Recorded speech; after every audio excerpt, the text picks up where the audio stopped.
सीधे लाइव आपको ये फैसला हम दिखाएंगे। राहुल नार्वेकर जो विधानसभा अध्यक्ष हैं, स्पीकर हैं, वो इस फैसले को पढ़ेंगे। और दरअसल जो सुप्रीम कोर्ट का ऑर्डर रहा कि जिसमें स्पीकर महोदय को ये ताकत दी गई कि वो 16 विधायक, जिसमें एकनाथ शिंदे भी शामिल हैं, उनको लेकर, उनकी एलिजिबिलिटी को लेकर जो है वो फैसला सुनाएं। इस वक्त का जो सबसे बड़ा राजनीतिक एक तरह से कहें कि गतिविधि या कहें कि एक उठापटक वाला जो दौर है वो महाराष्ट्र, मुंबई से दिल्ली तक और कहें तो पूरे देश में सबसे ज़्यादा एक देखने लायक सिचुएशन में बना हुआ है। 16 विधायकों की जो अयोग्यता है या योग्यता है, इस पर फैसला जो है राहुल नार्वेकर देंगे। संजय राउत का कहना है कि ये मैच फिक्सिंग हो चुकी है। पहले ही राहुल नार्वेकर जो है वो मुख्यमंत्री एकनाथ शिंदे से मिल चुके हैं और उन्होंने इस चीज़ को पक्का किया है। और इसके साथ साथ एकनाथ शिंदे का दावोस आगे कुछ दिन बाद जाना पक्का हो रखा है, तो फिर उन्होंने कहा कि इस बात की कहीं भी अब गुंजाइश बचती नहीं है। लेकिन जिस तरीके से एकनाथ शिंदे ने अपनी बात को रखा है, उन्होंने कहा कि असली शिवसेना वही है, उन पर सिंबल है और ईसीआई ने उनको नाम दिया हुआ है, इसलिए असली शिवसेना वो हैं। इसलिए किसी भी तरह का कोई भी कंफ्यूजन उनके दिमाग में है नहीं है। ये फैसला उनके पक्ष में आएगा। आदित्य ठाकरे और उद्धव ठाकरे का कहना है कि ये कैसे हुआ कि एक जज के तौर पर कोई व्यक्ति अगर है और वो उस व्यक्ति से मिलने जाए जिस पर वो उसको फैसला सुनाना है। इसके साथ साथ उद्धव ठाकरे बात बढ़ाकर एक और कहते हैं, वो कहते हैं कि साहब कि मुख्यमंत्री मैं भी रहा हूं और मुझे पता है कि क्या प्रोटोकॉल है, क्या न्याय संगत बात है। उसमें जो मुख्यमंत्री रहता है वो जाता है स्पीकर से मिलने के लिए, स्पीकर का वक्त लेता है, लेकिन ऐसा नहीं होता है कि स्पीकर जाए और सीधे इस समय महाराष्ट्र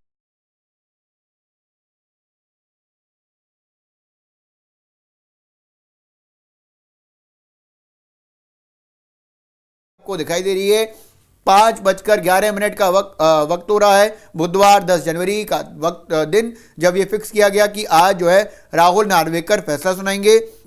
और जैसे ही वहां से कोई आवाज हमें सुनाई देनी शुरू होती है, राहुल नार्वेकर अपनी बात को पढ़ रहे हैं, सुनाइए।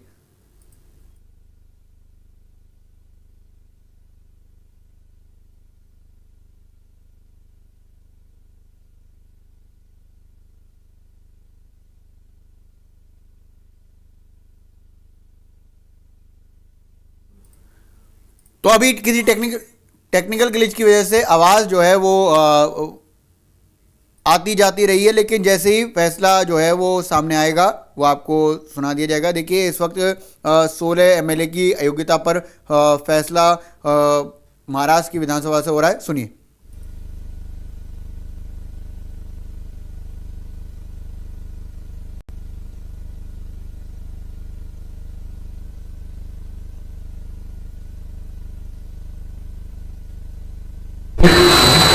Under 21A, group number 4 consists of petition number 19, again filed by legislator belonging to the UBT faction.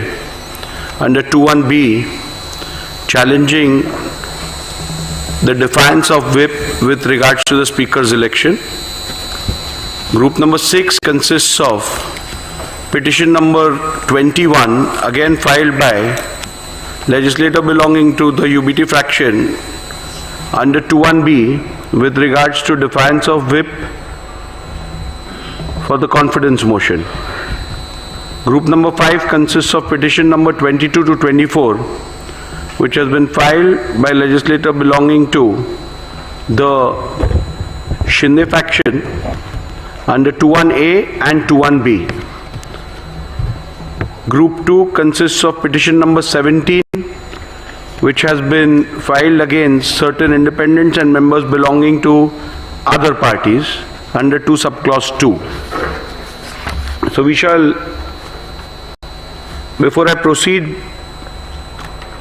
with the judgment, pronouncement of the order, I would like to express my sincere gratitude towards the Honorable Supreme Court of India, which has provided an extremely guiding force by way of its order whereby they have given a direction to the whole adjudication of the issues being decided in the proceedings today. Therefore, I would at the outset express my gratitude towards the Apex Court. At the same time, I would like to express acknowledgement and a big thank you to the staff of the state legislature who have assisted me and the paralegal assistance which I have received from them during the course of the conduct of these proceedings pertaining to disqualification. I would also like to appreciate the cooperation which I have got from counsels appearing on both the sides, and I shall now proceed with the pronouncement of the order. As we are aware that there are certain preliminary issues which are applicable to all the 5 groups out of the 6 groups, and therefore I shall first commence with my ruling on the preliminary issues which concern all the 5 groups. Thereafter, I shall pronounce the operative part of the orders concerning each group and the relevant and important paragraphs pertaining to each group. So we shall commence with group number 1.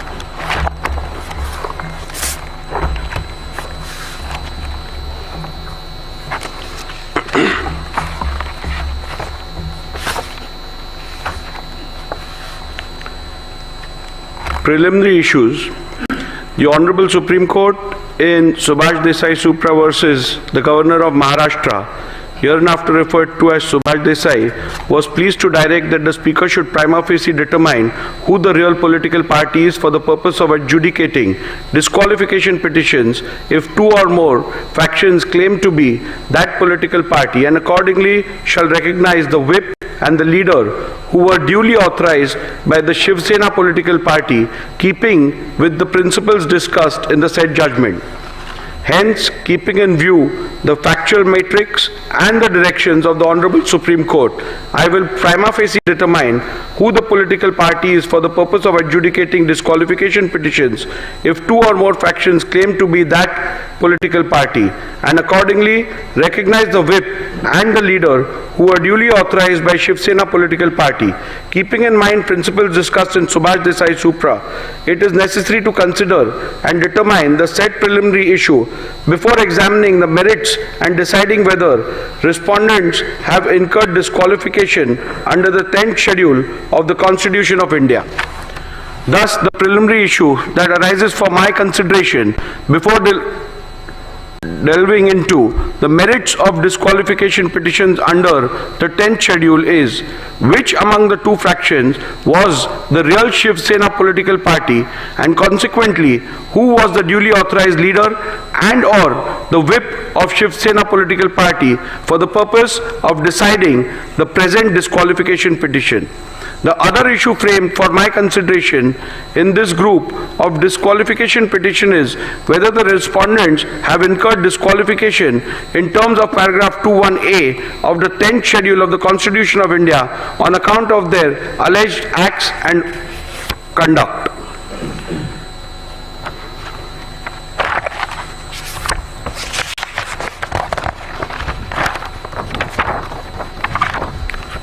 Paragraph 84 deals with the principles which have been laid down by the Honorable Supreme Court. I am not going to read out those are a part of my order. I'll come to paragraph number 85 now. Thus, what emerges from the principles laid down by the Honorable Apex Court in that the question of who the real political party is has to be considered and determined after giving due weightage to 1. the Constitution of Shiv Sena, 2. the leadership structure of the party, and 3. the legislative majority if 2 or more factions claim to be real political party. The question of who the real political party is hereinafter referred to as the preliminary issue. Since in these proceedings both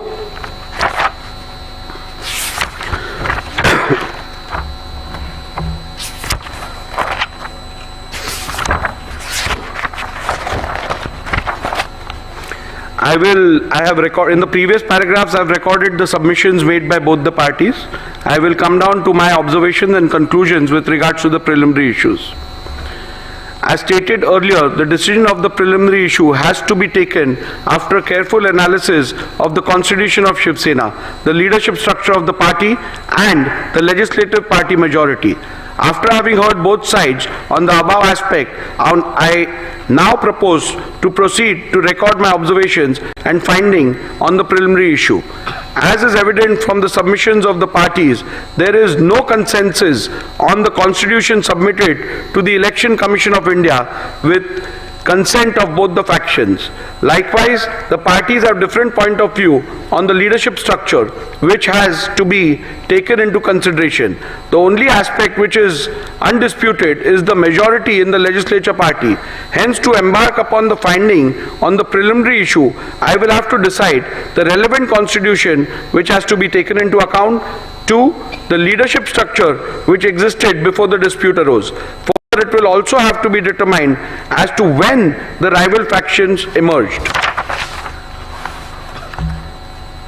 Petitioner's assertion that the constitution of the year 2018 is the relevant constitution which has to be taken into account for the purpose of determining the preliminary issue is based on the submission that 1. The 2018 constitution has to be considered as both the parties have relied upon the 2018 amended constitution and acted thereupon. 2. The Election Commission in its order dated 17/2/2023 in dispute case number 1 of 2022 has held that both the parties were aware of the 2018 amendment, and thus the said constitution of 2018 has to be taken as the constitution which is done with the consent of both the factions, as the said constitution of 2018 was never disputed prior to the initiation of these disqualification petitions, and the same was never challenged. 3. Respondents have themselves admitted and relied on the said constitution of 2018. And 4. The statement of Sri Yogesh Kadam that the filing of 2018 constitution along with the respondent's reply was a mistake done by the lawyers cannot be accepted, as the said statement is an afterthought and done only with the intention to mitigate the damaging statements made by Sri Dilip Lande. To the contrary, respondents have asserted that the constitution of the year 1999 has to be the one which has to be borne in mind, as according to the respondents, the constitution of the year 2018 was never submitted to the ECI. Respondents pointed out to the letter dated 4th April 2018 by way of which the petitioner based their claims of submissions of the said constitution to the ECI. By pointing out to the same, respondents submitted that both the said letters do not mention anything about the purported amendments to the constitution or submission of the same thereof to the ECI. A similar claim was made with respect to the letter dated 27/2/2018 by Shri Uddhav Thackeray in the special leave petition number 3997 of 2022. However, in the said SLP, there was no mention about the existence of any such letter dated 4th April 2018. The word submitted appearing in paragraph 168 of Subhash Desai means submitted before the ECI, as is evident from the further part of the said paragraph, which the petitioner has conveniently ignored. The respondents have further submitted that 2018 Constitution has been wrongly annexed as a document. The stand of the respondent on the 2018 Constitution has always been that it is unconstitutional and was secretly manufactured by Shri Uddhav Thackeray in cahoots with Mr. Anil Desai. This stand has been specifically taken in the reply filed by Shri Eknath Shinde before the Honorable Supreme Court in SLP number 3997 of 2023, way back on 16/3/2023, much before filing of the replies before the Speaker in August 2023. Further, even the additional replies filed on 25/10/2023 in the present proceedings, the aforesaid petition has been reiterated by the respondents. After having considered the submissions advanced by both the parties on the question as to which is the relevant constitution for the purpose of determination of the preliminary issue, I have come to the following conclusion. A. As per the Honorable Apex Court, if both the factions have submitted different versions of the constitution of the party, then in that case, what has to be taken into account is the constitution which was submitted to the ECI with the consent of both parties before the rival factions emerged.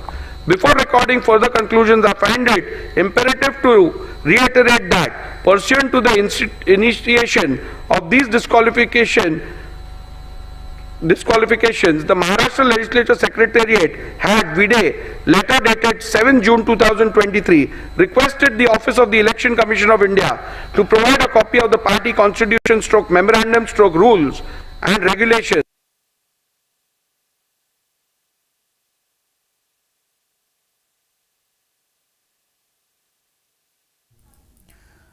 तो speaker Rahul Narvekar जो है वो ये फैसला पढ़ रहे हैं और वो लगातार इस बात को बता रहे हैं कि किस तरह से संशोधित संविधान पर दोनों को भरोसा है। आगे सुनिए।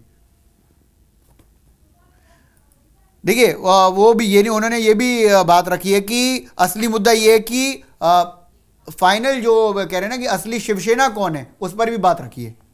and rules of Shiv Sena as available on the record of Election Commission of India. Further, with respect to amendments, if any, to the said constitution of the party, the Election Commission requested the Legislature Secretariat to refer to the order dated 17 February 2023 passed by the ECI in dispute case number 1 of 2022. Having perused the same, it has to be noted that the copy of the constitution of Shiv Sena provided by the ECI does not bear any date or year, but as per the ECI, that which is provided vide their reply is the only constitution of Shiv Sena available on the record of the ECI. Further, with respect to the amendments, if any, to the said constitution, the Election Commission, vide its order dated 17 February 2023, has held in paragraph 132 4b that the amended constitution of 2018 is not on the record of the Commission. Thus, the petitioner's submission that the constitution of the year 2018 has to be taken into account cannot be accepted, as I am bound to follow the directions of the Honorable Apex Court in Subhash Desai Supra, and accordingly take into account the constitution which the Election Commission has provided. In my jurisdiction under the 10th schedule of the Constitution of India, I cannot delve into any other factor while deciding which is the relevant constitution. As prima facie, it is evident from the records of the ACI that the 1999 constitution is the one which was submitted to the ECI by the Shiv Sena before rival factions emerged. Further, it is also necessary to mention that the petitioner's submission that the constitution of the year 2018 was submitted to the ECI by referring to the letter dated 4th April 2018 cannot be accepted. A bare perusal of the said letter dated 4th April 2018, by way of which the petitioner based their claim of submission of the said constitution to the ECI, does not bear any content which shows that an amended constitution was submitted to the ECI.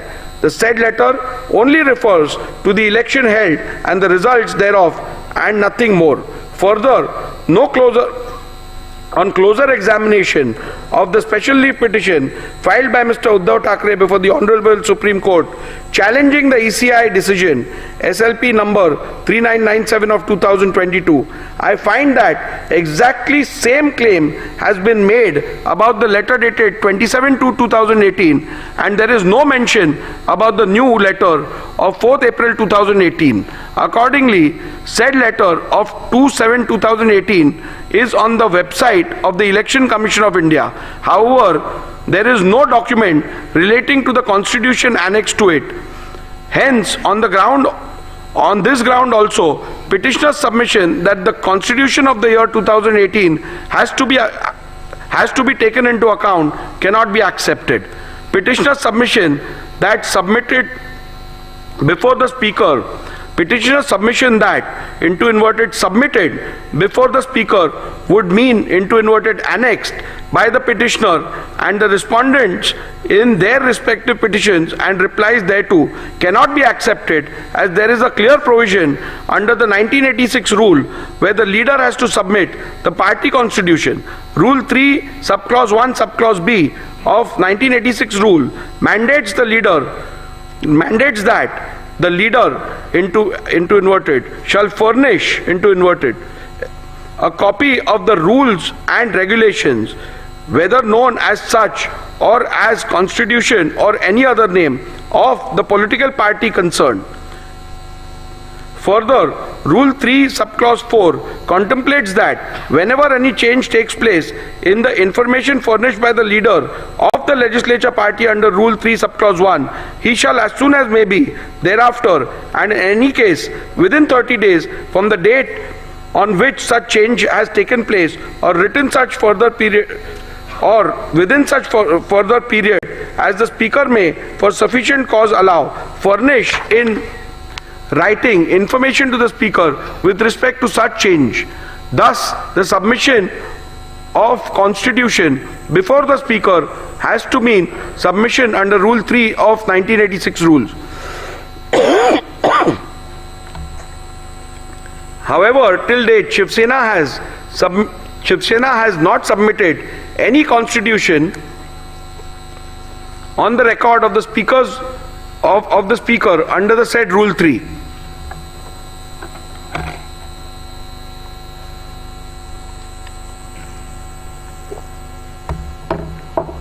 In view of the above observation and finding, I need not further analyze any other submission in this regard made by the parties, and I hold that the Constitution of Shiv Sena provided by Election Commission of India, VDA, letter dated 22nd June 2023, is the relevant Constitution of Shiv Sena for determination of the preliminary issue as to which faction is the real political party. Constitution of Shiv Sena held to be the relevant constitution is hereinafter referred to as the SS Constitution. The leadership structure relevant for the determination.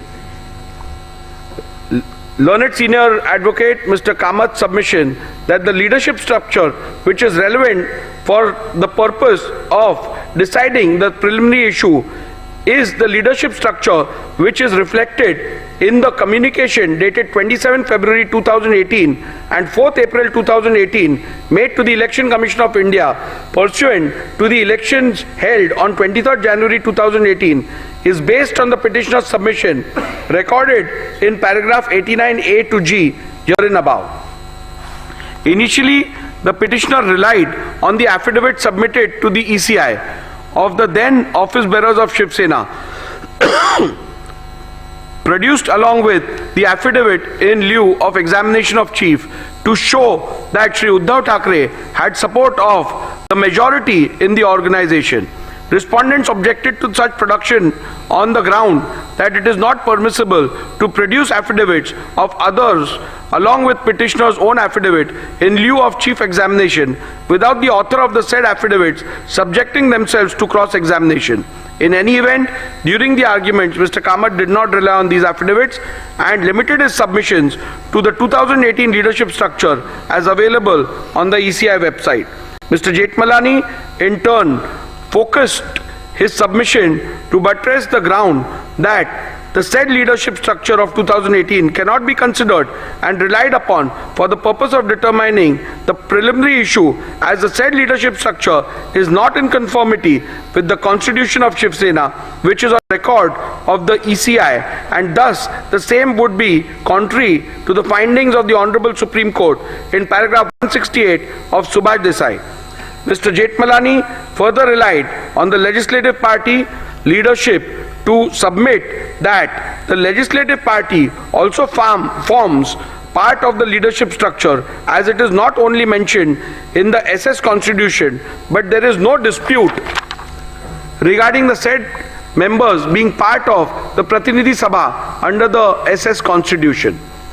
After having considered the submissions advanced by both the parties, on the question as to which is the relevant leadership structure for the purpose of determination of the preliminary issue, I have come to the following conclusion. The submission of Mr. Kamath, the jurisdiction under the 10th schedule only mandates a prima facie adjudication as to what the leadership structure of the political party was at the relevant time, and it does not extend to an inquiry as to whether or not the leadership structure available on the record of the ECI was pursuant to a validly held election is a correct position, and hence I concur with the same. Petitioner's submission that in these proceedings the respondents cannot challenge the organizational election results available on the record of the ECI, as the 10th schedule does not permit the raising of any such defense, is a correct position, and hence I am in agreement with the same. Respondent submission that the leadership structure of 2018 cannot be considered and relied upon for the purpose of determining the preliminary issue, as the said leadership structure is not in conformity with the constitution of Shiv Sena, which is on record of the ECI, does not arise at this juncture, as it is a submission which has to be considered while determining whether the said leadership structure can be relied upon for the purpose of determining which faction represents the real political party, which would be dealt with at the appropriate juncture. The only question which is to be determined in the current part of the order is what and who all constituted leadership structure of Shiv Sena at the relevant time. Respondents have led detailed evidence, and despite being confronted during cross-examinations, they have been able to demonstrate that no organizational elections were held on 23/1/2018. On the contrary, in the affidavit, in lieu of examination of Chief of Shri Sunil Prabhu, PW1, has stated that organizational elections were held on 23/1/2013 and 23/1/2018. However, Shri Sunil Prabhu has not claimed any personal knowledge of the same or and whether he was present during the said elections. During his cross-examination, he was confronted with the letter dated 28/1/2013. Thereafter, a specific question was posed to him by Mr. Jetmalani as to whether he voted in the said election, to which he responded in the affirmative. The contents of the said letter clearly stated that all the candidates were declared unopposed. The contradiction was also put to the witness by Mr. Jetmalani in cross-examination. However, no justification for the same was put forth by the witness. In view of the above evidence and records before me, prima facie indicate that no elections were held in the year 2013 as well as in the year 2018. However, I, as the Speaker, exercising jurisdiction under the 10th schedule, has a limited jurisdiction and cannot go beyond the record of the ECI as available on the website, and hence I have not considered this aspect while determining the relevant leadership structure. Thus, in view of the above conclusions, I find that the leadership structure of Shiv Sena reflected in the letter dated 27th February 2018, available on the website of the ECI, is the relevant leadership structure which has to be taken into account for the purpose of determining which faction is the real political party. The question whether which faction is the real political party is discernible from this 2018 leadership structure is discussed in paragraph 112 to 131 infra of the present order. The leadership structure so determined as the relevant leadership structure for the purpose of these disqualification petitions are hereinafter referred to as the 2018 leadership structure. Since in these proceedings both the factions are claiming to be the real political party, rival factions have emerged in the Shiv Sena. In view of the fact that rival factions have emerged and both the factions are claiming to be the real political party, it is imperative to prima facie determine when did the rival factions emerge. Thus, it is necessary to determine the relevant day on which rival factions emerged before further venturing into which of the faction was the real political party when rival factions emerged. At the outset, I must set straight the point that the determination of the Speaker exercising jurisdiction under the 10th schedule while deciding who the real political party is mandates only a preliminary inquiry which has to be done prima facie by taking into account material officially before the Speaker as the master of the Legislative Assembly. I shall consider the facts relevant for the determination on what is before me as the Speaker of the Legislative Assembly. As noted by the Honorable Supreme Court in Subhash Desai Supra, on 21st June 2022, there was no material available before the Deputy Speaker to infer the emergence of any rival faction. However, after taking on record the resolution dated 21st June 2022 passed by the SSLP, disputed by the respondents, the very next day, the then Deputy Speaker received a resolution disputed by the petitioner dated 21st June 2022, received by the then Deputy Speaker on 22nd June 2022, contrary to the resolution dated 21st June 2022. Thus, from this fact alone, it is evident that there emerged two factions of the Shiv Sena from 21st June 2022 itself, but the same came to be officially on record of the office of the Speaker and or Legislative Secretariat on 22nd June 2022. At this juncture, it is imperative to refer to paragraph 119 of Subhash Desai Supra, where the Honorable Apex Court, while discussing the legality of the recognition of leader and the whip of Shiv Sena accorded by the letter dated 3rd July 2022, held that the Speaker ought to have taken into consideration the split that took place within the Shiv Sena, which were discernible from two sets of resolutions appointing two different leaders and whips placed on the record by Shiv Sena before the Legislature Secretariat. This paragraph into bracket 119 read with Honorable Apex Court's findings recorded by the Honorable Apex Court in paragraph 157 of Subhash Desai Supra makes it clear that the law laid down by the Honorable Supreme Court is that in view of the deletion of paragraph 3 of the 10th schedule, when rival factions emerge as a result of rift/split in the party, the Speaker has to necessarily find which faction is the real political party while recognizing leader and the whip of the party.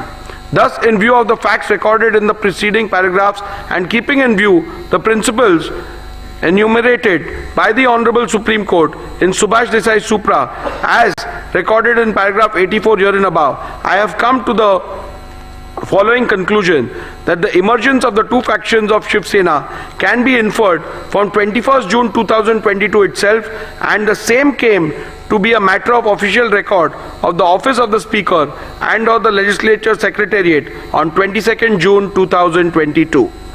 Conclusion: having decided the 1. relevant constitution of Shiv Sena, 2.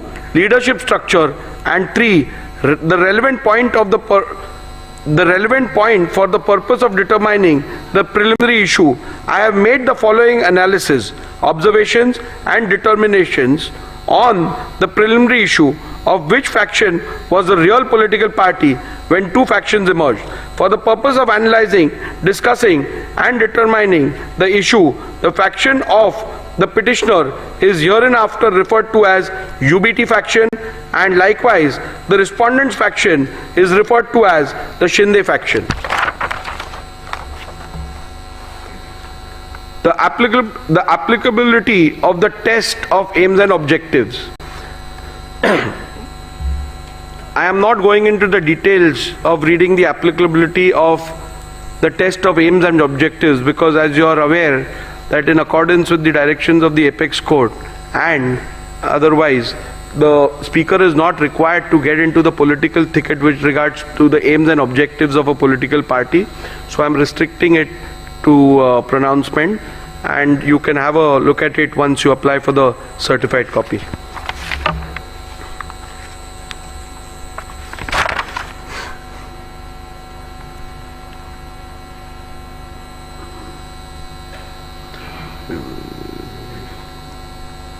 The reason why Shiv Sena constitution assumes significance is to analyze whether the question of which faction is the real political party is discernible from the leadership structure identifiable from the said Shiv Sena constitution. So the Shiv Sena constitution is relevant to the extent of identifying the leadership structure. Leadership structure as a criteria to determine who was the real political party. As I have already held, which is the relevant constitution and the leadership structure of the Shiv Sena to be taken into account for deciding the preliminary issue, I now have to see whether the relevant leadership structure read with the SS constitution provides answers to the question which faction is the real political party and consequently determine the same.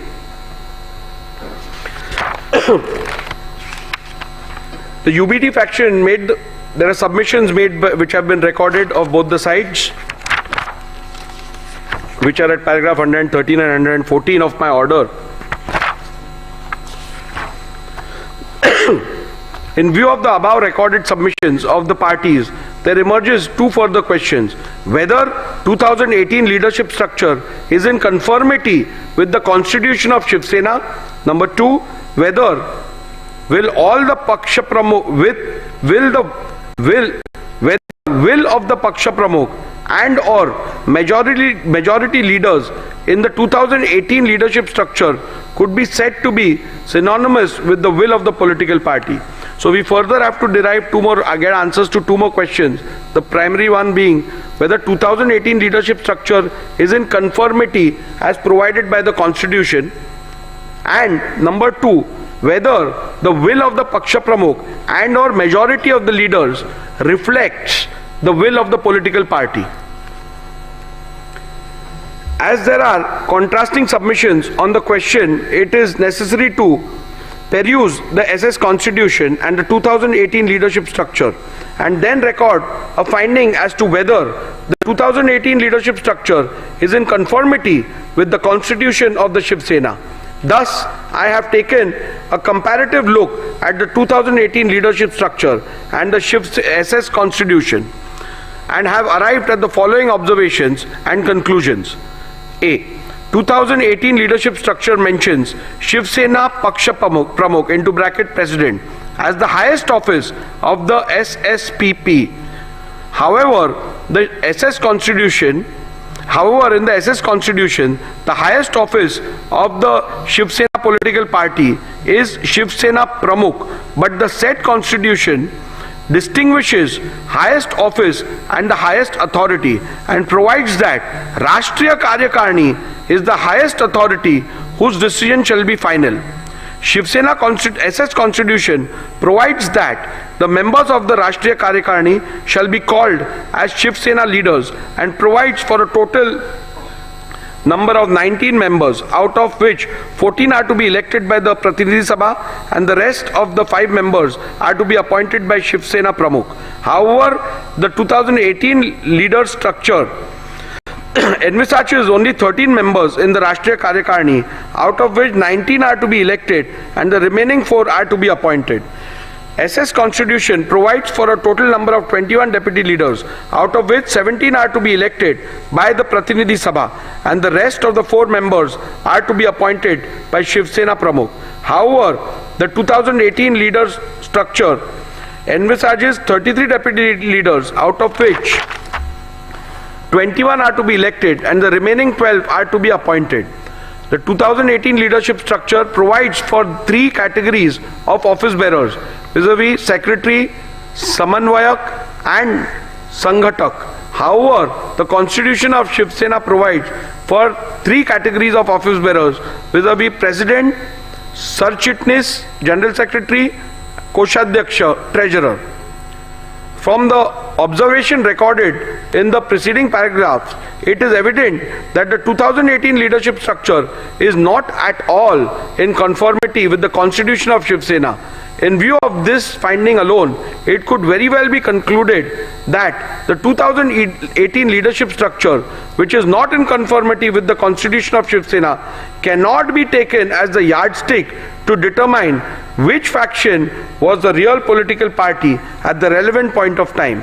In view of the same, I have come to the conclusion that the 2018 leadership structure read with the SS Constitution does not provide a reliable outcome and or answer the question which faction is the real political party, and hence cannot be relied upon to determine the said preliminary issue. Nevertheless, I am inclined to look at the second question regarding paragraph 115 herein above, where will of the Paksha Pramukh and or majority leaders in the 2018 leadership structure could be said to be synonymous with the will of the political party, so as to not leave any stone unturned in arriving at a decision. The determination of this question arises out of the alternate submissions made by the UBT faction that the 2018 leadership structure has to be taken ex facie, and the determination of which faction was the real political party has to be solely based on the said leadership structure without a comparison of the said structure with the leadership structure provided for in the constitution of the Shiv Sena. The said proposition would run counter to the principles laid down by the Honorable Apex Court in Subhash Desai Supra, where it was specifically provided that the leadership structure which has to be taken into consideration while determining the real political party has to be identifiable by the relevant constitution. Thus, although in the light of my finding on the preceding question, the aspect need not be looked into, however, I intend to look into the said aspect any which way, considering the gravity and importance of the dispute. Hence, following are my observations, findings and conclusions on the said aspect.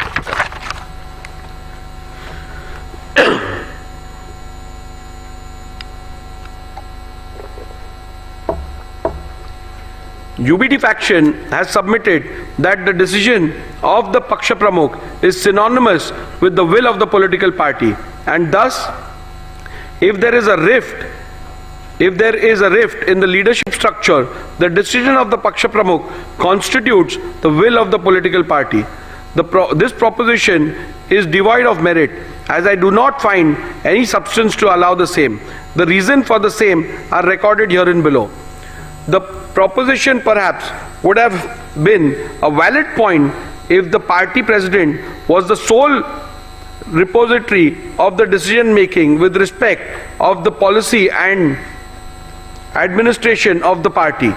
For analyzing the said submissions, a perusal of the SS Constitution was made.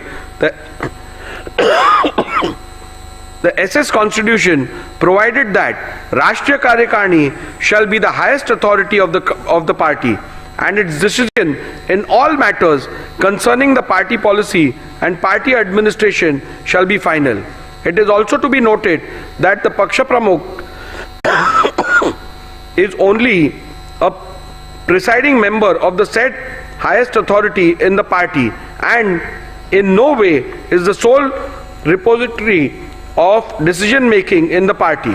Thus, in view of the same, the submission that the decision and or the will of the Paksha Pramukh is synonymous with the will of the political party cannot be accepted.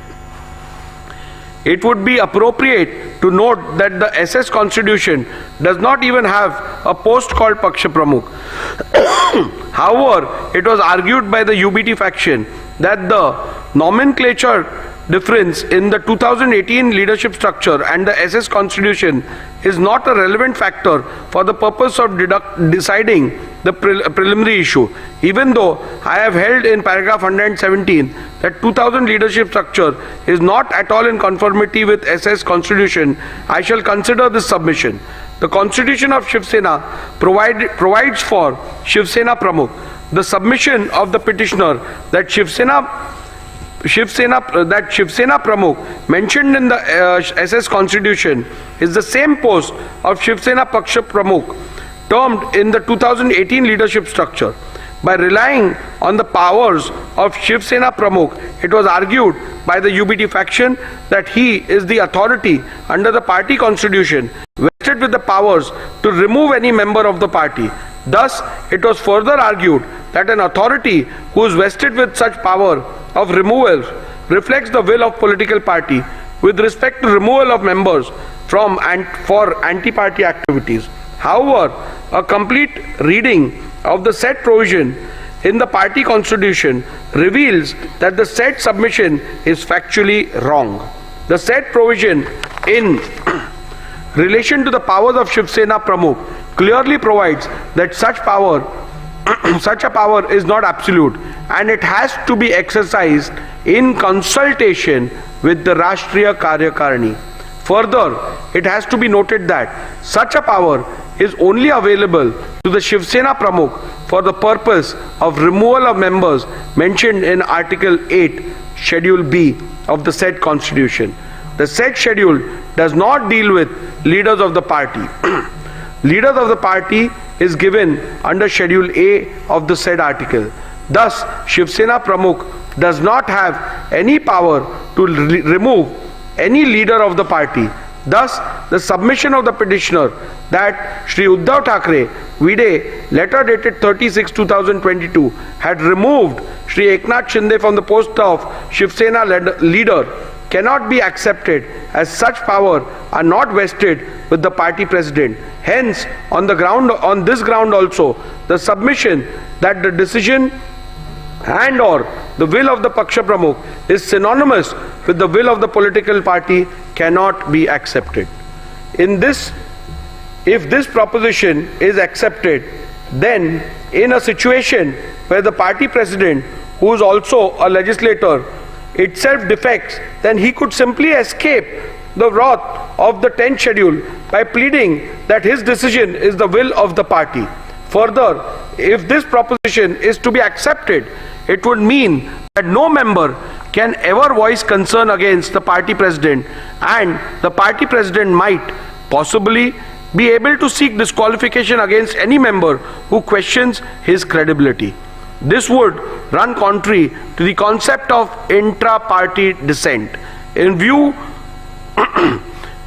of the clear and unequivocal finding of the Honorable Supreme Court at paragraph 183 to 190 of Subhash Desai, I will be falling foul of the judgment of the Honorable Supreme Court in Kyoto Holohan, wherein the constitutional validity of the 10th schedule was itself upheld on the grounds that it is not an anti-dissent law if this proposition is accepted.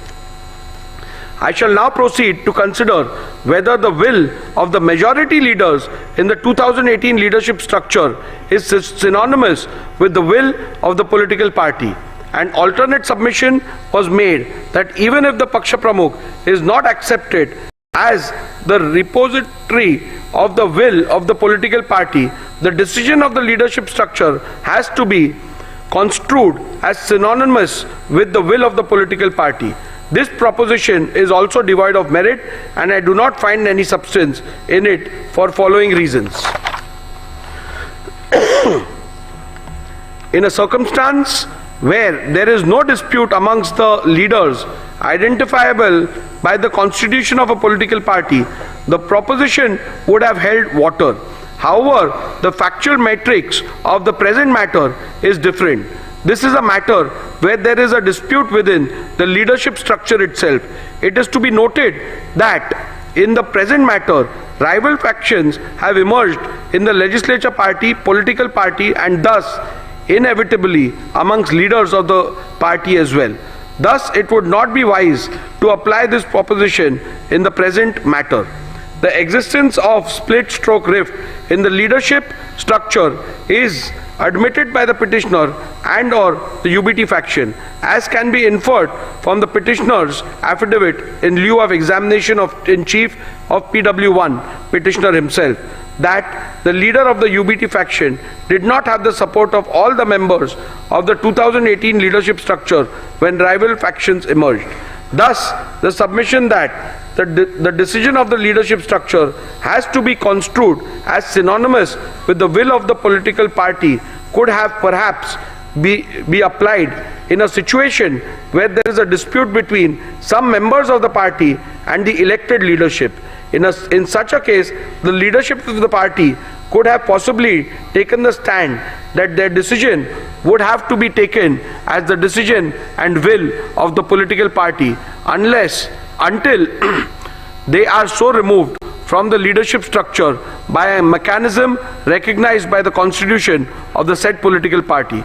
However, as I have noted earlier, in the present matter, rival claims have emerged wherein the leadership structure about the leadership within the leadership structure about the leadership itself.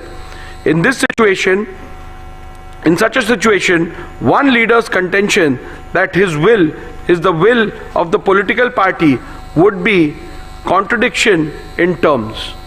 Thus, when there is a vertical rift in the party and two factions within the said leadership structure emerge as a result of the said rift, leaders of either faction, both Shri Uddhav Thackeray and Shri Eknath Shinde, could equally claim to represent the will of the political party.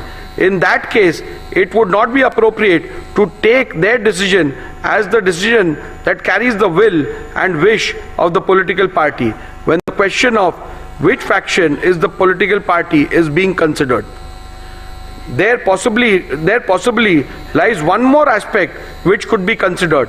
Does the stand/stroke decision of the majority members of the leaders within the leadership structure, identifiable and appointed according to the constitution of the political party, could be construed as the will and desire of the political party in the event there is a dispute within the leadership structure?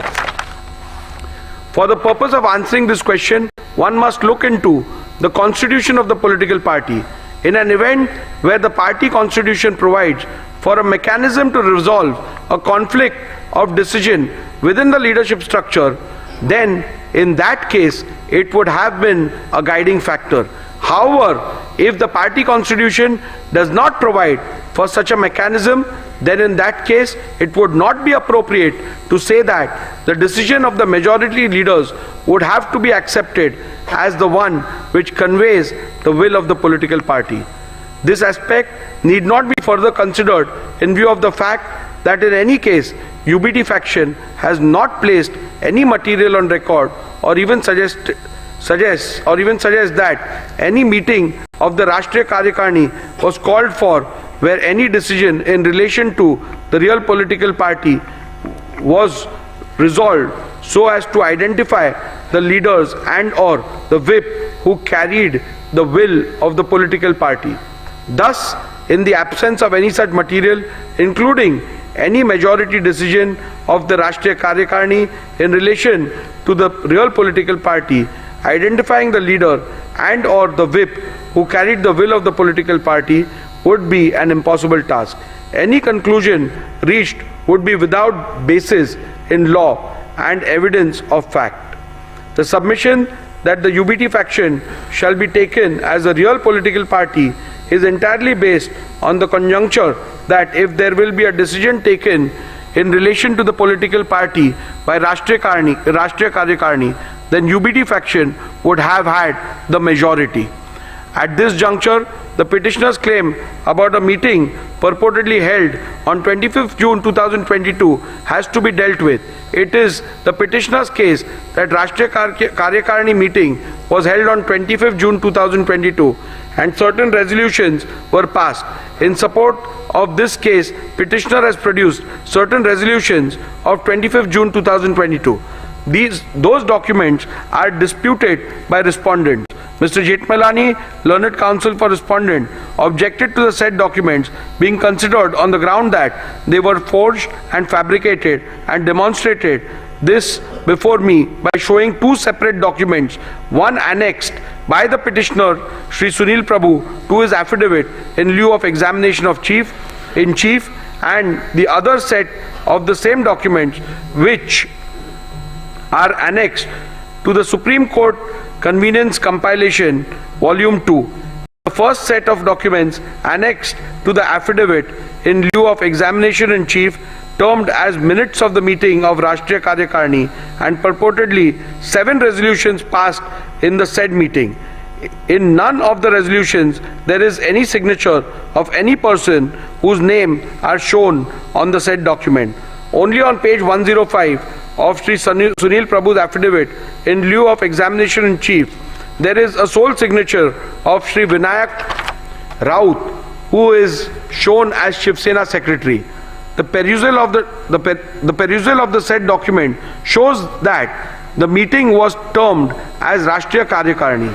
In the second set of documents, which are annexed to the Supreme Court Convenience Compilation Volume 2, the resolutions are shown on different pages, and they are not part of any minutes which was annexed to the affidavit in lieu of examination in chief of Shri Sunil Prabhu. These resolutions are shown on the letterhead of Shiv Sena, Rashtriya Karyakarani Baitak into bracket Pratinidhi Sabha. Petitioner relied on these documents to show that 7 resolutions have been passed, but in none of these documents there is even a single signature, save and except for signature of 2 persons.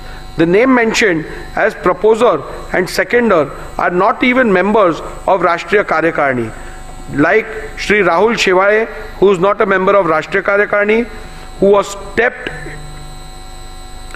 into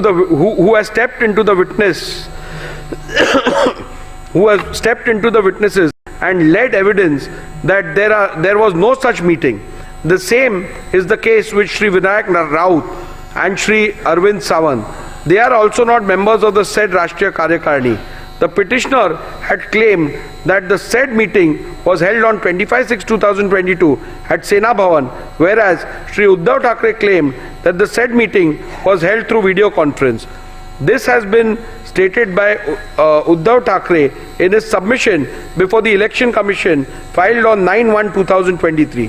This itself casts a doubt on the authenticity of the documents and holding of any such meeting of either Rashtriya Karyakarani or Pratinidhi Sabha. The petitioner himself is not sure whether it was Rashtriya Karyakarani or Pratinidhi Sabha. Thus, in view of the above said documents, the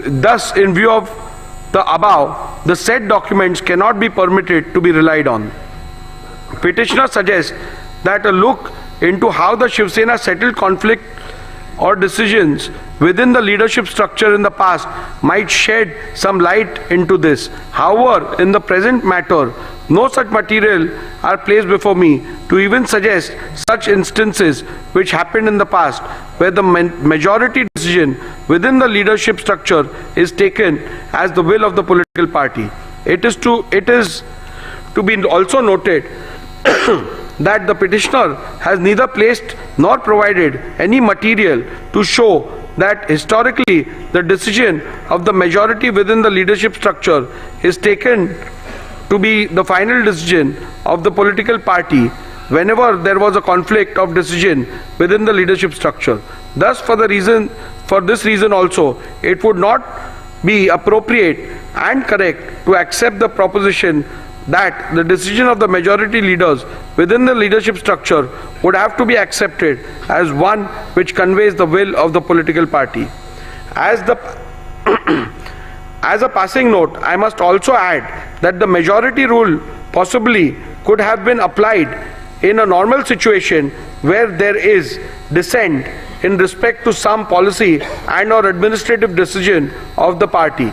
However, such a simple rule / test shall not be applied to determine an essential question in existential question in relation to the political party, such as in the present matter, where which faction is the real political party is required to be determined.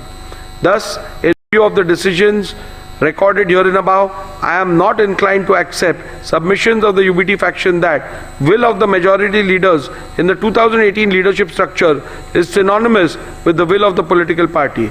Thus, from paragraph 112 to 128, I have dealt with whether the relevant leadership structure read with the Shiv Sena Constitution, SS Constitution, provides answer to the question which faction is the real political party.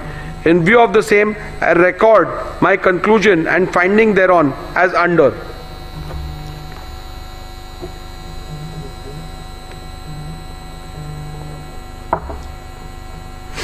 2018 leadership structure is not at all in conformity with the constitution of Shiv Sena and thus does not provide a reliable outcome and or answer to the question which faction is the real political party and hence cannot be relied upon to determine the preliminary issue. Decision of the Paksha Pramukh is not synonymous with the will of the political party and thus if there is a rift in the leadership structure, the decision of the Paksha Pramukh cannot be taken as the will of the political party. When there is a vertical rift in the horizontal leadership hierarchy of the political party and both the factions within the said leadership structure emerged as a result claim to represent the will of the political party, it would not be appropriate to apply the test of which of the said faction decision carries the will and wish of the political party. In the case of Shiv Sena political party, will of the majority leaders in the 2018 leadership structure cannot be said to be synonymous with the will of the political party. In view of the findings recorded in the preceding paragraph, I hold that the 2018 leadership structure read with the SS Constitution does not provide any reliable answer to the question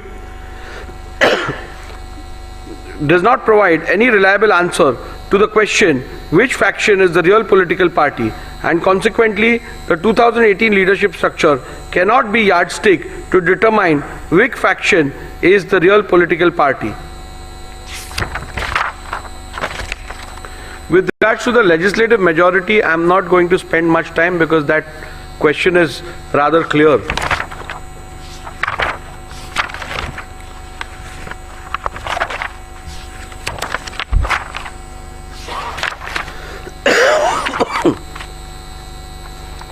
In view of the above observations and findings, I hold as follows. Which faction is the real political party is discernible from legislative majority which existed when the rival factions emerged. Legislative majority which existed when the rival factions emerged can be discerned and or inferred from 1.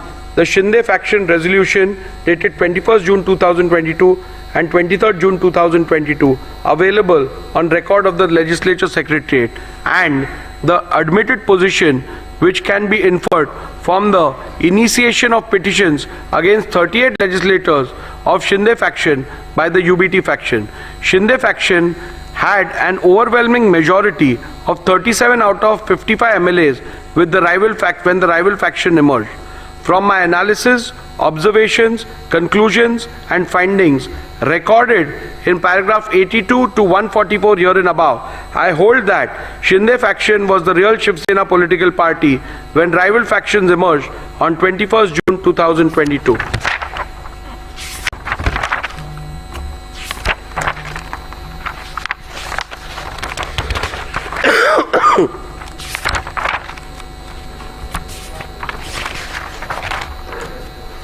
In view of my findings that the Shinde faction was the real political party when the rival faction emerged and that Shri Sunil Prabhu ceased to be the duly authorized whip from 21st June 2022, I further conclude that Shri Bharat Gogaole was validly appointed as the whip, as that was the reflection of the will of the Shiv Sena political party as on 21st June 2023. Following are the final conclusions, which is again a summary.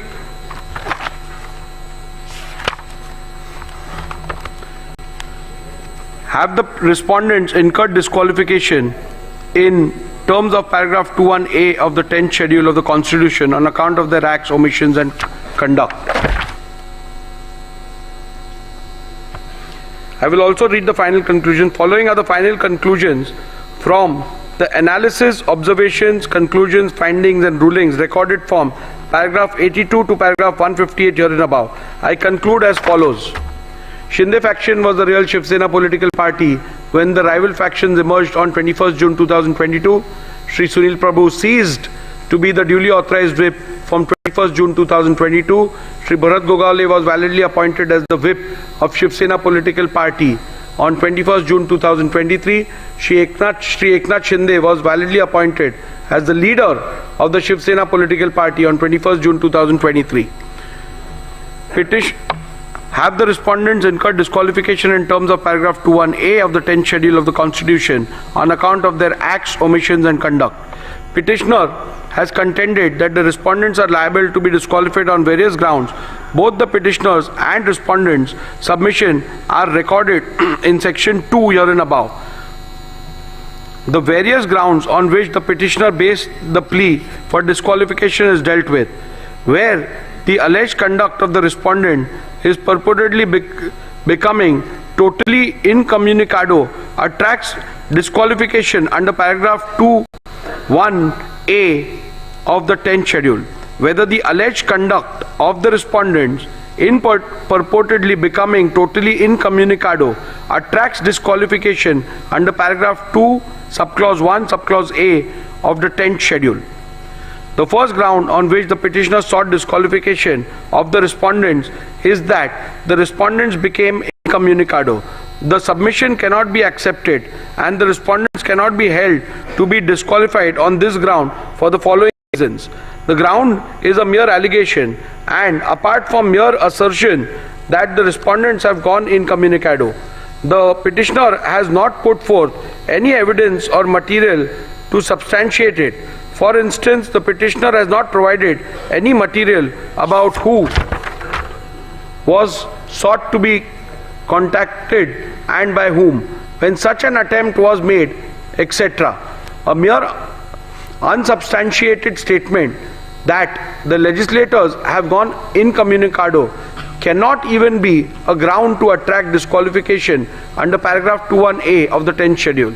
When rival factions emerge in a political party, especially within the leadership, it is possible for both the factions to allege that the other faction has gone incommunicado. In such a circumstance, especially in the light of the law laid down by the Apex Court in Subhash Desai Supra, it would not be correct to hold any faction to have incurred disqualification for going incommunicado without first determining which of the faction is the real political party, reflecting the will of the political party. Also, having held that the Shinde faction was the real political party when the rival factions emerged, the submission of the petitioner that the respondents have gone incommunicado ceases to hold any meaning for the purpose of disqualification. On the 20th of June 2022, elections for the Legislative Council were held. In his cross-examination, Shri Sunil Prabhu, PW1, stated that all the MLAs were present for the same. In the face of this evidence, it would not be possible to accept that the legislators had gone incommunicado. Respondents have placed that they have been in touch with the UBT faction. They substantiated it by stating that Shri Milind Narwekar and Shri Ravindra Phatak, MLC, of the UBT faction had gone to Surat and met Shri Eknath Shinde and other respondents on 21st June 2022 on the instructions of Shri Uddhav Thackeray. This fact was not denied by the petitioner Shri Sunil Prabhu when a suggestion was put to him in the cross-examination. In fact, the petitioner admitted that Shri Milind Narwekar and Shri Ravindra Phatak, MLC, of the UBT faction had gone to Surat and met Shri Eknath Shinde and other respondents. Also, three of the witnesses for respondents have testified that Shri Milind Narwekar and Shri Ravindra Phatak, MLC, of the UBT faction had gone to Surat and met Shri Eknath Shinde and other respondents. On 21st June 2022, on the instructions of Shri Uddhav Thackeray, the testimony stood the test of cross-examination and the petitioner could not establish otherwise. Thus, on this count alone, or this count also, it would not be possible to accept the legislators were incommunicado, Whether the deliberate absence of the respondent in the SSLP meetings purported to be held on 21st June 2022 attracts disqualification under paragraph 2(1)(a) of the 10th schedule. The second ground on which the disqualification is sought is that the respondent deliberately remained absent in the SSLP meeting held on 21st June 2022. Petitioners relied on the attendance sheet register of the meeting dated 21st June 2022.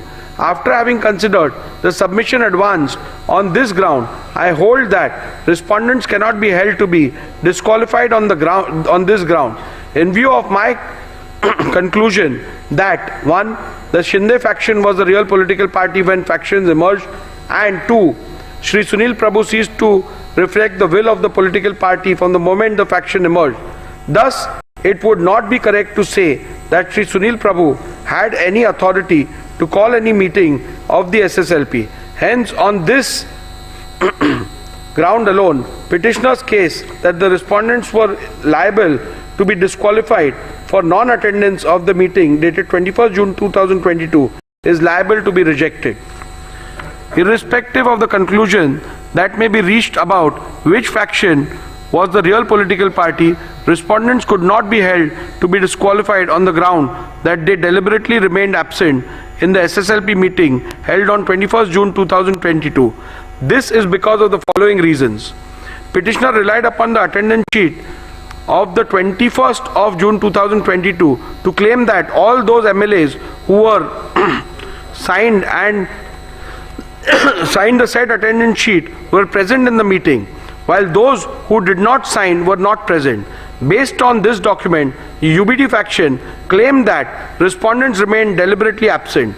A comparison of the original attendance sheet produced along with the affidavit in lieu of chief examination of the petitioner Shri Sunil Prabhu, PW1, with the copy of the attendance sheet produced and verified as a true copy along with the petition, reveals that the two do not match.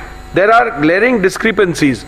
The copy claimed to be the original of the said attendance sheet has a handwritten date of 21st June 2022, whereas the copy verified as the true copy of the original produced along with the petition does not have it.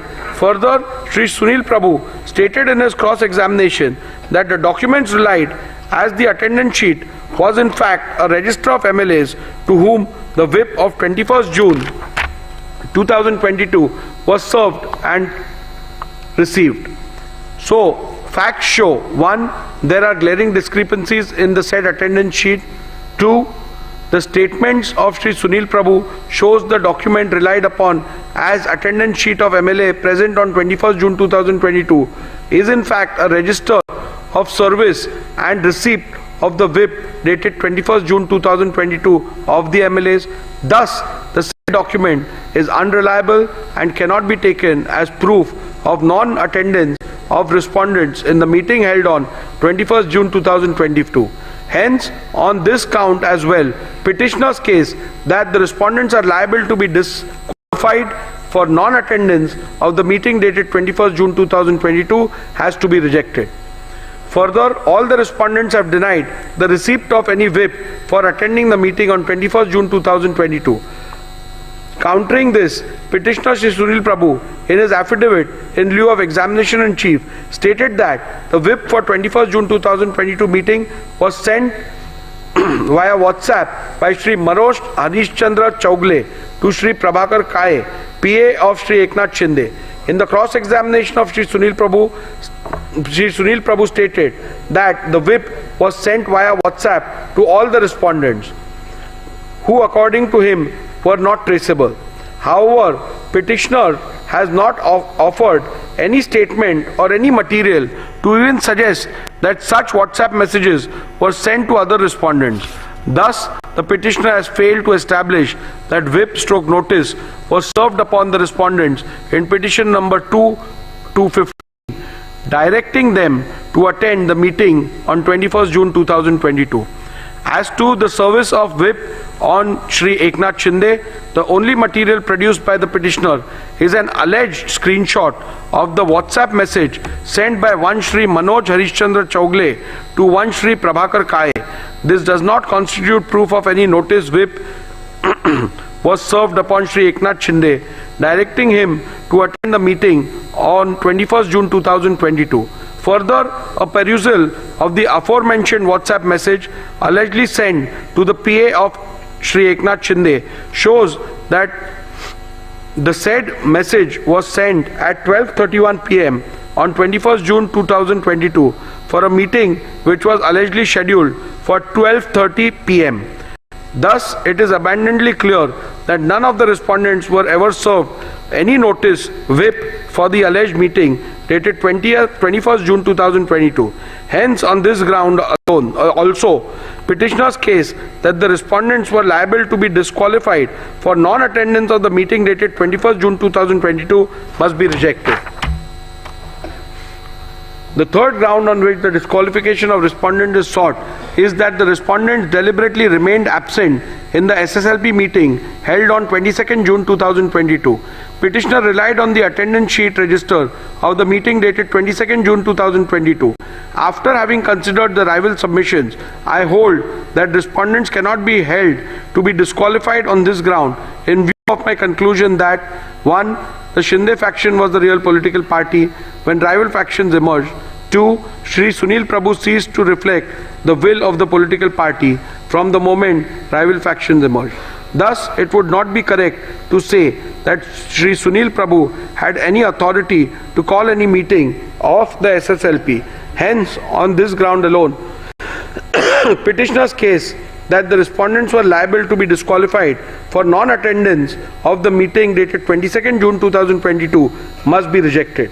Again, even if I was to take different view about which faction was the real political party, still the respondents could not have been held disqualified on the grounds that respondent deliberately remained absent in the SSLP meeting held on 22nd June 2022 for the following reasons. I am unable to accept the petitioner's submission that non-attendance of the SSLP meeting would make the respondents liable to be disqualified under paragraph 2, 1A of the 10th schedule. I am of the view that non-attendance of party meetings, including legislature party meetings, would not attract disqualification under paragraph 2(1)(a) of the 10th schedule of the Constitution. Such an action cannot indicate that the members have voluntarily given up his membership of the political party. Not attending party meeting and voicing a difference of opinion outside the House are matters between the members and his party and have nothing to do with clause 2(1)(a) of the 10th schedule. Non-attendance of the meeting can at the most be termed as an act of dissent within the party. If viewed as a form of expression, it would be protected by freedom of speech and expression, which includes dissent and is not only an integral part of fundamental rights under Article 14, 19 and 21 of the Constitution, but is an aspect of the basic structure of the Constitution also. Therefore, even if the alleged non-attendance is seen as an expression of dissatisfaction, it cannot be treated as conduct attracting disqualification within the purview of paragraph 2(1)(a) of the 10th schedule. Further, I find the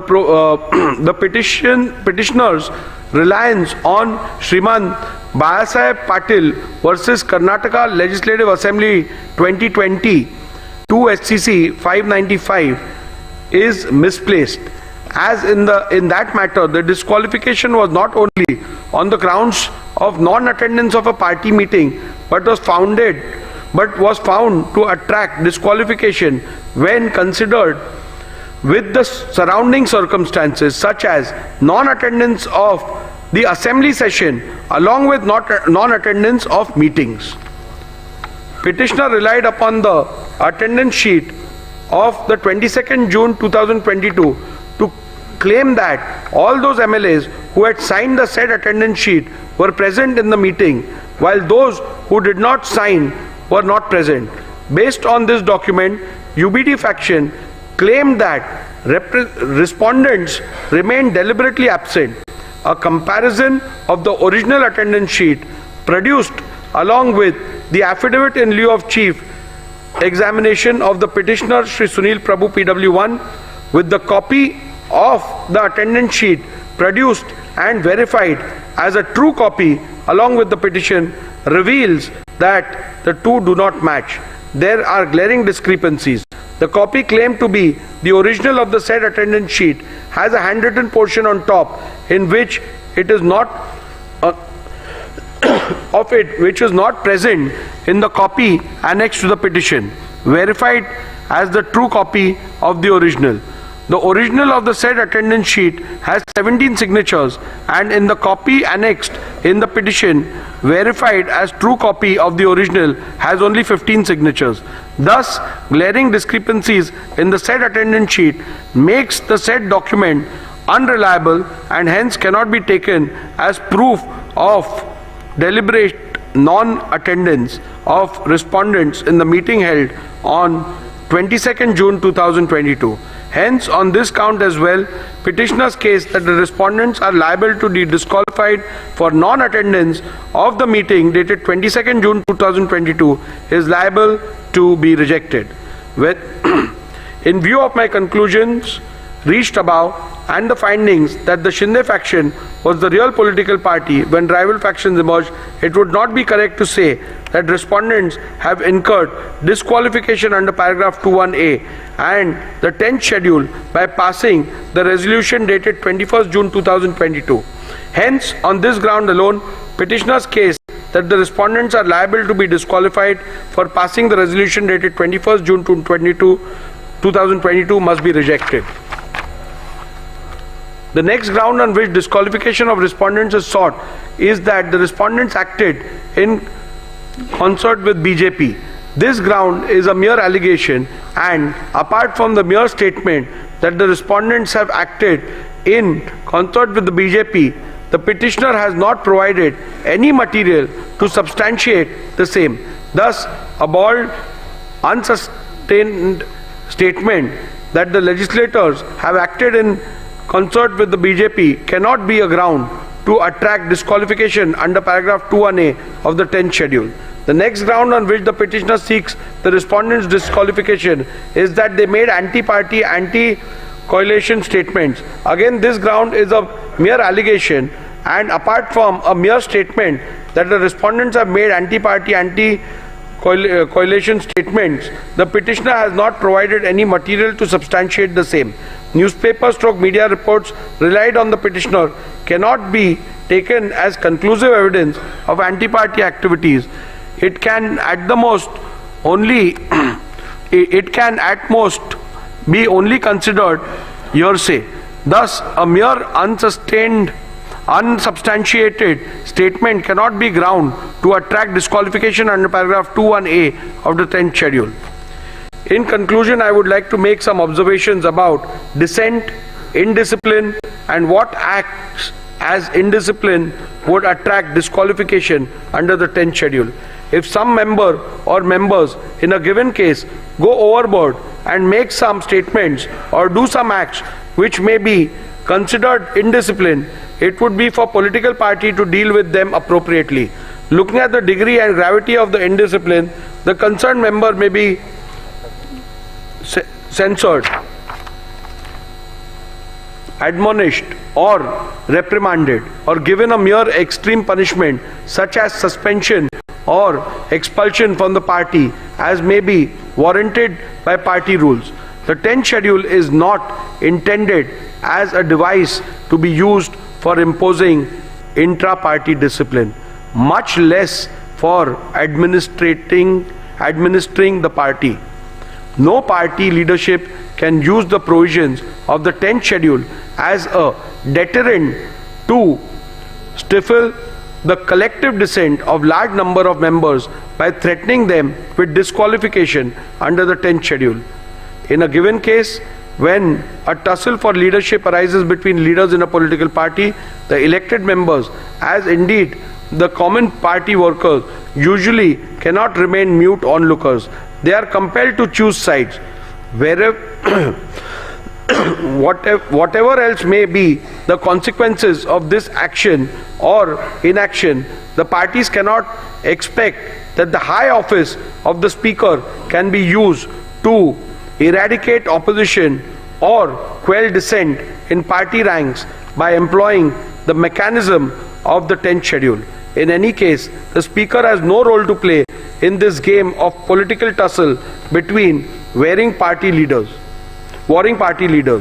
The Speaker merely goes to the letter of the law and the spirit behind introduction of penal consequences in the 10th schedule, which in my considered view is to preserve the democratic foundations of the legislature or the parliament. I must keep in mind this object underlying the 10th schedule and ensure that the dispute falls within the provisions of paragraph 21A and B, and that his powers are not sought to be invoked with ulterior motives for party gain. In view of my conclusions and findings recorded herein above, petition number 1 to 16 of 2022 are hereby dismissed.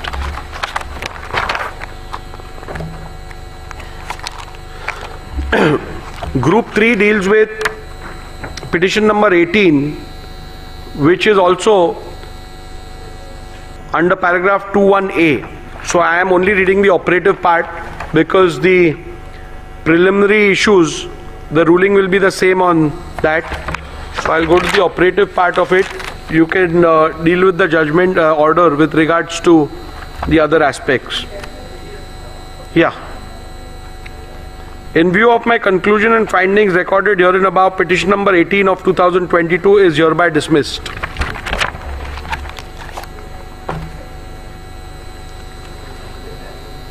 Group 4, petition number 19, which is filed by legislator belonging to the UBT faction under 21B, challenging the defiance of whip in the speaker's election.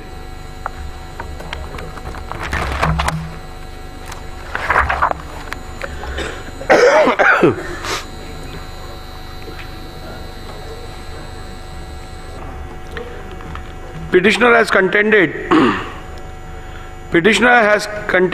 that the respondents are liable to be disqualified on various grounds. Both the petitioners and respondents' submission are recorded in section 2 herein above. However, the prayer for disqualification in the present petition is restricted to the alleged violation of whip dated 2nd July, allegedly issued by the petitioner in respect of the election of the speaker held on 3rd July 2022. Other amendments are all repetitions of submissions in petition number 1 to 16 and petition number 18 of 2022.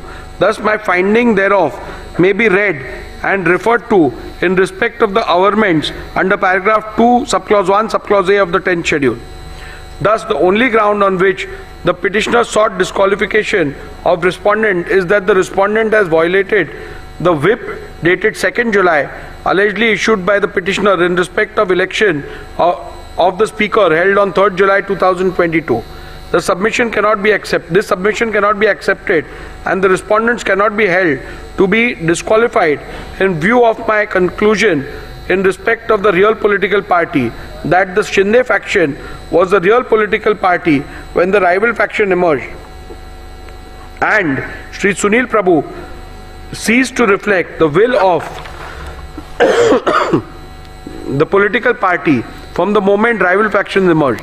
Thus, it would not be correct to say that Sri Sunil Prabhu has any authority to issue any whip on 2nd June 2022. Hence, on this ground alone, petitioner's case that the respondents are liable to be disqualified for violation of whip dated 2nd July 2022 must be rejected. Irrespective of any conclusion that may be reached about which faction was the real political party, respondents could not be held to be disqualified on the ground that they violated the whip dated 2nd July 2022. This is because of the reasons recorded herein below. The petitioner has failed to prove the service of whip dated 2nd July 2022. Petitioner Sri Sunil Prabhu PW1 in his affidavit in lieu of examination in chief deposed that the whips dated 2nd July 2022 was sent by email to the email address of the respondents. He stated that Sri Vijay Joshi, an employee working in the Shiv Sena Vidhimandal Karyalay, Vidhan Bhavan, was instructed to send the whip. He further deposed that Two whips dated 2nd July 2022 were sent by Shri Vijay Joshi to the respondents in disqualification petition number 19 and 21 of 2022. We did 3 emails dated 2nd July 2022. The said emails were produced along with the affidavit in lieu of evidence in chief. He further stated that email addresses of the respondents were taken from the email addresses mentioned in the official list of members of Maharashtra Legislative Assembly 2023, or as mentioned in a list furnished by the advocates for the respondents. We did the email dated 21st September 2023. Shri Vijay Joshi, PW2, specifically filed affidavits in lieu of examination of chief and deposed that he was working in the Shiv Sena Vidhimandal Karyalay, Vidhan Bhavan in June 2022, and on instructions of Shri Sunil Prabhu sent 2 whips dated 2nd July 2022 to the MLA of Shiv Sena Legislature Party. We did 3 emails. He produced printouts of email dated 2nd July 2022 along with whip dated 2nd July 2022. However, during the cross-examination of Shri Vijay Joshi, PW2, he deposed that one computer operator printed the whip dated 2nd June 2022, and he along with 2 peons distributed the whip to all the legislators of Shiv Sena. Further, he also deposed during cross-examination that acknowledgements were taken. Thus, the witness who was specifically brought to depose in respect of the service of whip dated 2nd July 2022 made extremely contradictory statements in the affidavit in lieu of examination in chief and during cross-examination. Further, it is to be also noted that the acknowledgement talked about by Shri Vijay Joshi, PW2, were never brought on record. Coupled with the above facts, respondents have demonstrated how some of the email IDs in the printout of the email produced by Shri Vijay Joshi are wrong. In view of the above, I hold that petitioner has not been able to establish the service of whip dated 2nd July 2022, and thus petitioner's case that the respondents were liable to be disqualified for violation of whip dated 2nd July 2022 must be rejected. Rule 3, subclause 5 of the members of Maharashtra Legislative Assembly, disqualification on the grounds of defection Rule 1986, provides that where a member belonging to any political party votes or abstains from voting in the Assembly contrary to the directions issued by such political party or by any person or authority authorized by it in this behalf, without obtaining in either case the prior permission of such political party, person or authority, the leader of the legislative party concerned, or shall as soon as may be thereafter, and in any case within 30 days from the date of such voting or abstention, inform the speaker as in form 2 whether such voting or abstention has or has not been condoned by such political party, persons or authority. From the record of the Legislature Secretariat, it is seen that the petitioner and or UBD faction has not complied with this rule. Thus, on this ground also, petitioner's case that the respondents were liable to be disqualified for violation of whip dated 2nd July 2022 must be rejected. The Honorable Supreme Court in Kyoto Holohan and others at paragraph 123 SCC has held that, keeping in view the consequences of the disqualification, i.e. termination of the membership of a house, it would be appropriate that the directions or whip which results in disqualification under paragraph 21B is so worded as to clearly indicate that voting or abstaining from voting contrary to the said direction would result in incurring the disqualification under paragraph 21B of the 10th schedule, so that the member concerned has foreknowledge of the consequences following from the conduct in voting or abstaining from voting contrary to such a direction. A perusal of the whip dated 2nd June 2022 shows that the whip dated 2nd June 2022 does not contain any words which would indicate that the said whip, if not allowed, would result in the disqualification. Thus, on this count as well, petitioner's case that the respondents were liable to be disqualified for violation of the whip dated 2nd June 2022 must be rejected. At this juncture, I intend to look into respondent's submission that a whip cannot be issued in an election to the post of speakers has to be considered, even though the learned counsel for the petitioner submitted that in normal course of events no whip is issued for the election of the post of the speaker, but he submitted that the election held on 3rd July 2022 was not in normal course, but it was crucial event linked to the sustenance of the government. Petitioner further submitted that in any election where a candidate has been set up by the political party, then in that case the directions of the political party are binding on the legislator in important elections. At the outset itself, I must state that the record that the petitioner's submission that in a speaker's election candidates are set up by a political party is factually wrong. As a convention, the candidates are not usually seen as candidates set up by political party. In the present case also, Sri Rajan Salvi was not set up as a candidate of Shiv Sena, but his notice of nomination was moved by a legislator affiliated to the NCP and seconded by legislator affiliated to the INC. This clearly indicates that candidates for the election of speaker are not set up by political parties. In view of the same, the petitioner's own submission, a whip could not have been issued in the election of a speaker as the candidate was not set up by any political party. In view of my conclusions and findings recorded herein above, petition number 19 of 2022 is hereby dismissed.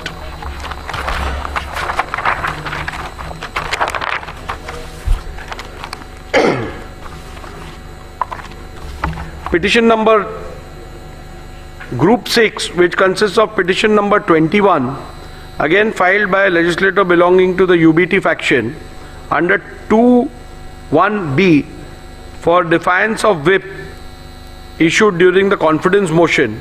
I will only read the operative part and you can refer to the judgment for the details. The preliminary issue has already been decided in the previous orders, so that will apply to this as well. In view of my conclusions and findings recorded herein above, petition number 21 of 2022 is hereby dismissed.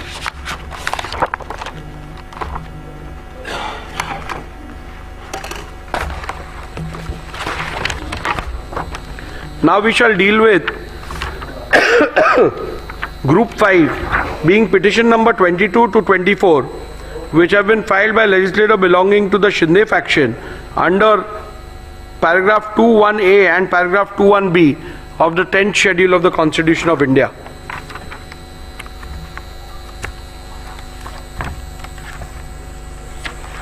Again, here I am not dealing with the preliminary issue which has already been ruled in the previous order. So I will directly go. Disqualification petition number 20 and 22 to 34 of 2022 has been filed by the petitioner Shri Bharat Gogawale against Shri Nitin Chandrakant Deshmukh and 13 other members of the 14th Maharashtra Legislative Assembly under paragraph 2(1)(a) and paragraph 2(1)(b) of the 10th schedule of the Constitution, inter alia on the following grounds: that A. Respondents have by their conduct voluntarily given up their membership of the SSLP, and 2. Respondents have voted against the whip issued on 3rd July 2022, wherein all members of the SSLP were issued directions to vote in favor of the confidence motion held on 4th July 2022.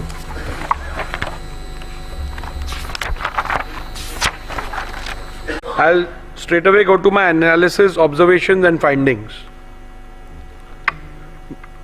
The issue as to which faction was the real political party when the rival factions emerged and who was the duly authorized whip and the leader has been extensively discussed and decided in disqualification petition 1 to 16, group number 1. Since the genesis of both this group and the said group is the same, the preliminary issue is common. Thus, the said decision on preliminary issue decided in disqualification petition number 1 to 16 of 2022 be read as the decision hereunder. Petitioner has contended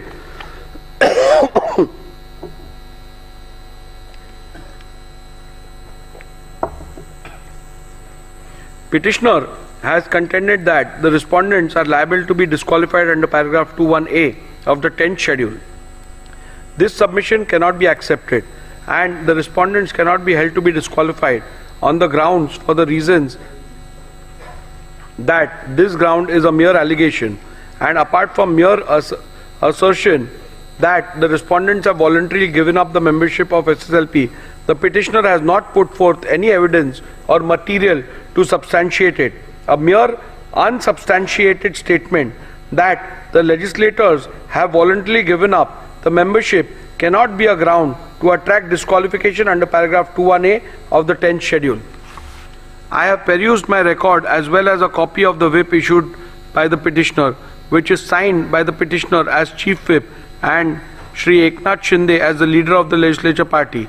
Though the petitioner tried to show that the said whip was served and delivered on the respondents, the petitioner has failed to prove the service of the whip on each and every MLA of Shiv Sena.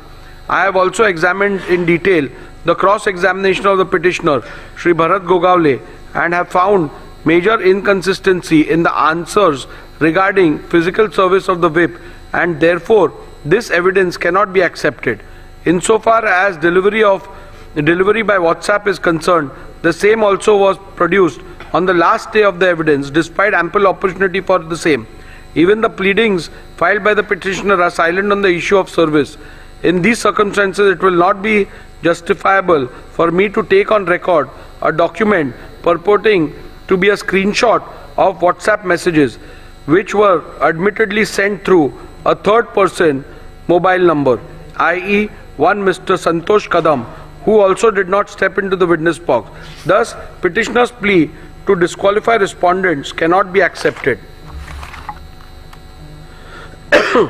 The Honorable Supreme Court in Kyoto Hulyan at paragraph 123 SCC has held that, keeping in view the consequences of the disqualification, termination of the membership of a house, it would be appropriate that the decision of whip which results in such disqualification under paragraph 21B is so worded as to clearly indicate that voting or abstaining from voting contrary to the said directions would result in incurring the disqualification under paragraph 21B of the 10th schedule, so that the member concerned has foreknowledge of the consequences following from his conduct in voting or abstaining from voting contrary to such a direction. A perusal of the whip dated 3rd July 2022 shows that it does not contain any words which would indicate that the said whip, if not allowed, would result in disqualification. Thus, on this count as well, the petitioner's case that the respondents are liable to be disqualified for violation of whip dated 3rd July 2022 must be rejected. Rule 3 subclause 5 of members of Maharashtra Legislative Assembly, disqualification on grounds of defection rule 1986, provides that where a member belonging to any political party votes or abstains from voting in the assembly contrary to any directions issued by such political party or by any person or authority authorized by it in this behalf, without obtaining in either case the prior permission of such political party, person or authority, the leader of the legislature party concerned, or shall as soon as may be thereafter and in any case within 30 days from the date of such voting or abstinence, inform the speaker as in form 2 whether such voting or abstinence has or has not been condoned by such political party. person or authority. From the records of the Legislature Secretariat, it is seen that the petitioner has not complied with this rule. Thus, on this ground also, petitioner's case that the respondents are liable to be disqualified for violation of whip dated 2nd July 2022 must be rejected. In view of my conclusion, the findings recorded herein above, petition number 20 and 22 to 34 of 2022 are hereby dismissed.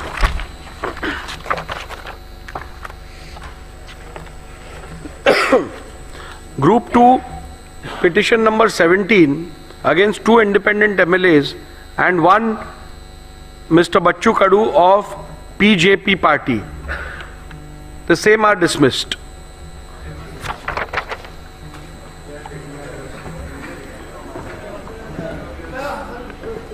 Yeah, you can apply for certified copies. We'll provide you with a mail as well as hard copies.